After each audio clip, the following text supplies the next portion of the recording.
Hello everybody, my name is Lily. The summer heat hung heavy in the air as I sat on the porch of my grandpa's old farmhouse, the wooden boards creaking beneath my restless feet.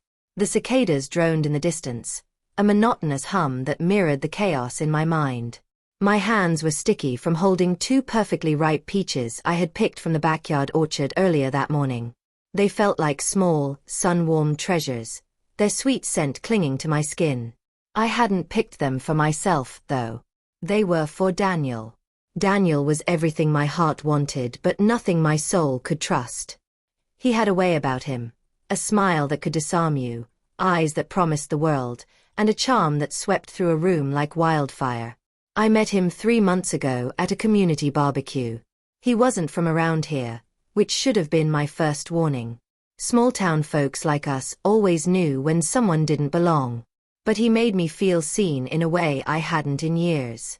It wasn't just the flirtation, it was how he listened, how he made me laugh.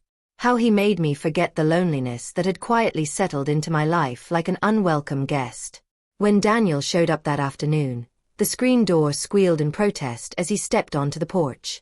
His shirt was damp with sweat, clinging to his chest, and his grin was as carefree as ever. "For me?" he asked, his eyes lighting up when he saw the peaches in my hands. I nodded, handing them to him without a word. He bit into one, juice dripping down his chin as he closed his eyes in mock ecstasy. "You sure know how to pick 'em," he said with a wink, his voice warm and teasing. But behind that warmth, there was something else, something I'd been too blind to see before. It was Grandpa who made me see it. Grandpa was a quiet man, his words measured and his gaze sharp. He'd lived through wars, lost his wife too soon, and raised my mother on his own. He didn't say much about Daniel when he first met him, but I could tell he wasn't impressed. "That boy's got the kind of eyes that don't settle," he told me one evening as we sat by the fire. I laughed it off, brushing away his concerns. But Grandpa wasn't wrong often, and his words lingered like smoke in the back of my mind. The peaches were my way of holding on to something simple, something sweet. But the stick. That was Grandpa's way of reminding me to stay grounded. It was a walking stick, carved from the old oak tree that stood in the middle of our property. Grandpa handed it to me the day after Daniel and I had our first argument. It was about something small, whether he'd told me about a work trip or if I'd just imagined it. But the way he turned it around on me, making me question myself, felt like the smallest crack in a foundation I hadn't realized was fragile. "Take this," Grandpa said, placing the stick in my hands.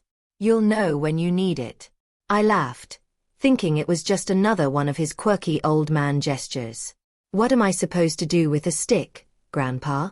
Fend off wild animals?" "Something like that," he said with a knowing smile.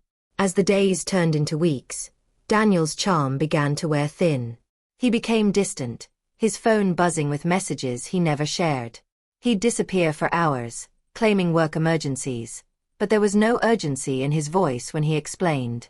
I wanted to believe him. I needed to believe him. But the cracks were widening, and the foundation was crumbling faster than I could patch it up. The night it all came crashing down, the cicadas were louder than ever.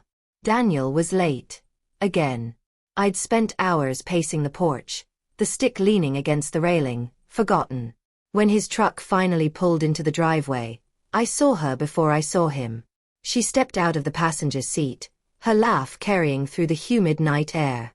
She was younger, prettier, with a confidence that stung like salt in an open wound. Daniel didn't even try to explain. His face was a mask of guilt and defiance, as if daring me to react. "You've got it all wrong," he said, his voice too smooth, too rehearsed. "Do I?" I asked, my voice shaking. The peaches from earlier that day sat untouched on the porch railing, their sweetness now a bitter reminder of my naivety. Grandpa appeared in the doorway then, his gaze steady as he took in the scene. He didn't say a word, just nodded toward the stick. I didn't use it the way you might think. I didn't swing it or throw it or break it over my knee. Instead, I held onto it like a lifeline, the weight of it grounding me as I walked away from Daniel and everything he represented. In the days that followed, I leaned on that stick more than I thought I ever would. It became a symbol of strength, A reminder that even the sweetest things, like peaches, can leave a sour taste if you're not careful. Grandpa didn't say much about what happened that night, but he didn't have to. His quiet wisdom was enough. You can't stop people from being who they are, he told me one morning as we sat under the oak tree. But you can decide what you'll tolerate. I still think about Daniel sometimes, about the peaches I gave him and the stick Grandpa gave me. One was a gift of hope, the other, a gift of wisdom. And in the end, it was the stick that mattered most. Let me know if you'd like any edits or additions. The peaches had felt like an offering, a simple, almost childlike gesture of affection. When I handed them to Daniel, I had hoped they might sweeten whatever bitterness had begun to grow between us. But standing there on the porch that night, watching him with her, I realized how foolish I had been. The woman laughed, her voice cutting through the humid air like a blade. She wasn't trying to hide her presence, wasn't trying to play coy or pretend she wasn't standing in the yard of the woman Daniel claimed to love. That made it worse, somehow, the shamelessness of it all. "Who's this?" she asked, her tone dripping with mock curiosity as she leaned against the side of Daniel's truck. Daniel glanced at me, his expression a strange mix of guilt and arrogance. He looked as if he wanted to explain but couldn't find the words, or maybe didn't care enough to try. "This is Eleanor," he said, finally. My name sounded foreign in his mouth, as if he barely recognized me. "She's an old friend." Old friend? The words hit me like a slap. For a moment, I couldn't speak. The betrayal was so blatant, so cruel, that my mind refused to process it. "Old friend," I echoed, my voice barely above a whisper.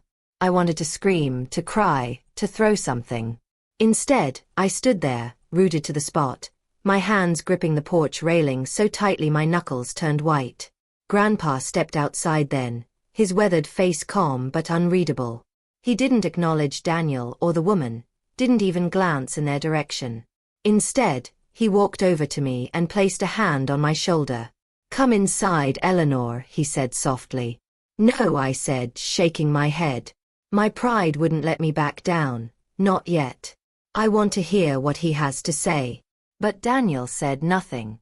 He just stood there, his hands in his pockets, his eyes darting between me and the woman like a cornered animal. The silence stretched on, heavy and suffocating. "Suit yourself," Grandpa said, turning to go back inside. But before he did, he stopped and looked at Daniel. "A man who lies with his eyes will always lie with his words," he said quietly. Then he was gone.